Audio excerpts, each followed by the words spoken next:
we come, surprisingly late in the process, to the actual work that the sponsor does. Now, I mentioned earlier, the reason this is coming late in this process is because the work is primarily defined by the relationships, by making sure you have the right role and the right relationships with others. It's less around the tasks that you do. But there are some fundamental tasks or elements of what the sponsor actually does, both before the project and then during the project. And so we'll talk about them in those two chunks, before the project, during the project. So the first thing around before the project is defining the problem. As John Dewey once said, a problem well stated is a problem half solved. And so getting the problem statement right, getting the definition of the problem right, is incredibly important. It's amazing how often we take this for granted.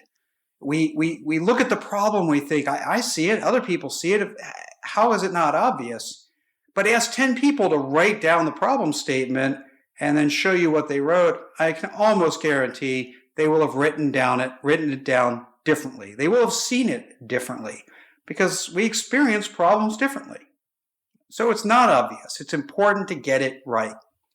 So this is the front door, the starting line for the work that the team is going to go do. And it takes more time than you think it should, but if we're going to go ask people to go do work, we might as well make sure that they're working on the right problem, a well-defined, well-stated problem.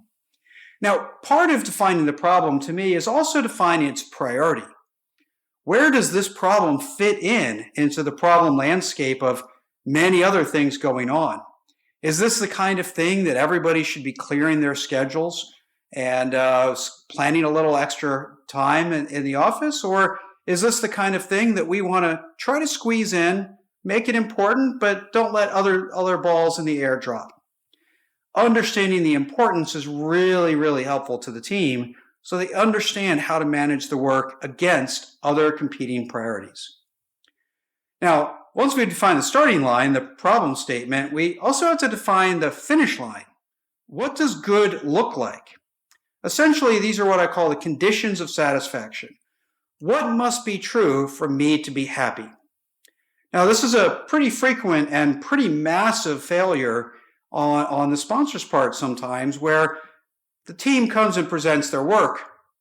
And then at that point, the sponsor is unhappy because certain conditions aren't met. Certain conditions aren't true.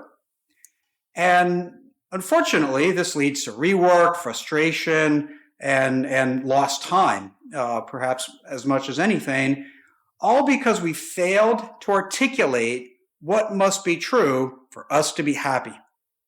Right? Some of this is articulating other sponsors or other stakeholders' interests, making sure that they are clarified as well. Sometimes the condition of satisfaction is around time. Sometimes I'd rather have a 10% solution by the end of the week rather than a perfect solution next quarter. So defining time, defining even some conditions of satisfaction of how to do the work, make sure you're checking with these people, make sure you're checking with those people becomes part of that as well. So defining the starting line, defining the finish line, the conditions of satisfaction, gives you two ends of the box. The next is the guardrails, the track that you've laid out around what's out of bounds and what's okay. These are the boundary conditions that the team has to live by. Now, some of the boundary conditions is to prevent them from exploring ideas that they just shouldn't. We're not buying new software. You can't spend more than $1 million, right? Whatever those boundary conditions are, they tell you where not to go. But the trickier part is helping see where the team will put up their own guardrails, their own boundary conditions that aren't true, right? So sometimes we say if we have to think outside the box, sometimes it's the box that needs fixing. Well, this is one of those cases where the team assumes, because it's always been true, that we can't touch this and we can't point at that, but that probably applies here as well. And nobody wants to find out that they overstep their bounds accidentally by overstepping their bounds. So almost by habit, people put themselves in a smaller box than they're really meant to be. If you clarify the box, you almost always open up degrees of freedom for that team. And that can be incredibly valuable for them to see that they have more room to operate than they thought. Now, this sometimes takes a little bit of intuition and experience to kind of see not just where they might head, where they could head, but also know where they think they won't head. Right? So it requires some experience, some intuition, probably some discussion with the team leader, maybe the facilitator, to know where those things are. But almost every time when we well define the box, we are opening up degrees of freedom around the boundary conditions for the team. So we have our starting line, we have our finish line, we have the guardrails. We also need to know who's in the car. We need to get the right team selection. Now, you may delegate a lot of this to the team leader to put together or assemble at least a draft of the team. But to me, anything more than just a draft is too much. The sponsor has to put their hands on this critical decision. Sometimes it's because the team leader will have blind spots. Sometimes it'll be around selecting the people they know they can work with. And sometimes that's not the right answer, and it's certainly not the only criteria.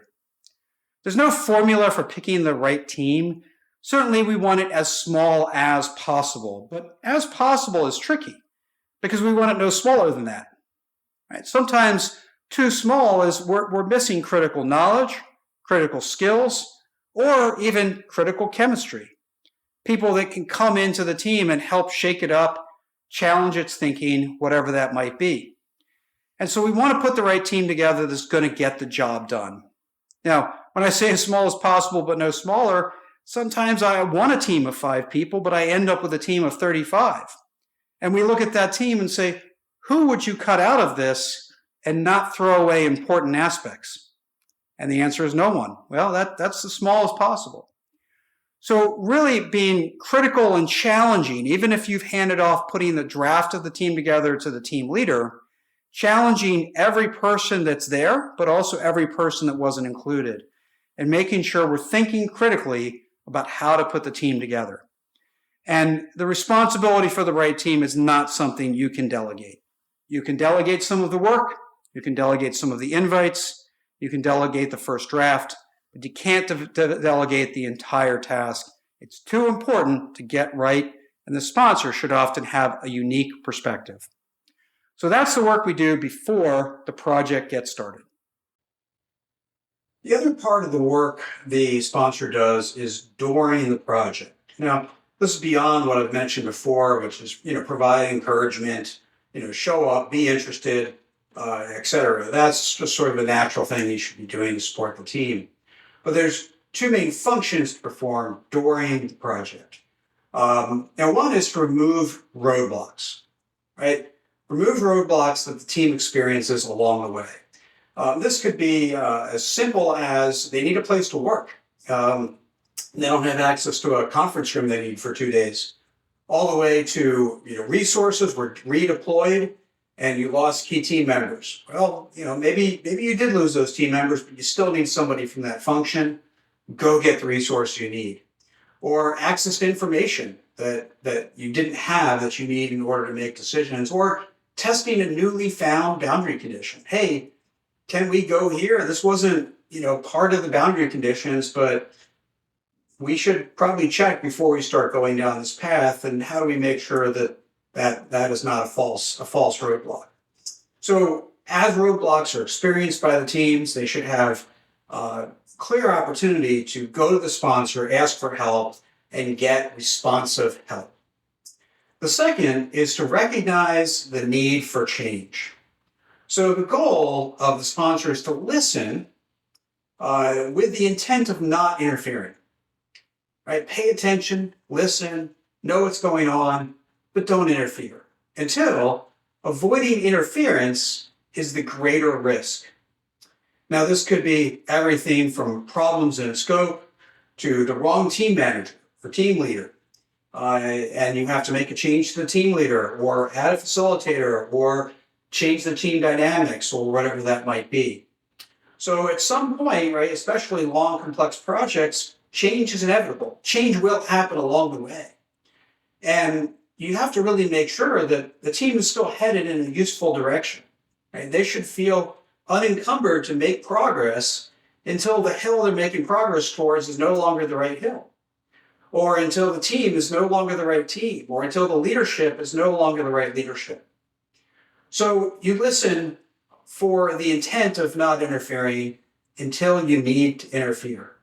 When that time comes, it should be uncomfortable because you recognize the consequences of doing it if you get it wrong, but not doing it may be much worse. So throughout this course, I hope that you've probably heard some things that were obvious to you. I certainly didn't want to assume too much or too little, but I hope you, at the minimum, took a few nuggets away that might shape your role as a sponsor, whether you're on the sponsorship side or you're a team leader or a team or facilitator looking to help guide the right role of a sponsor. So I hope this is useful. Put it to use and practice, learn, experiment, test, and make the role your own. Thank you.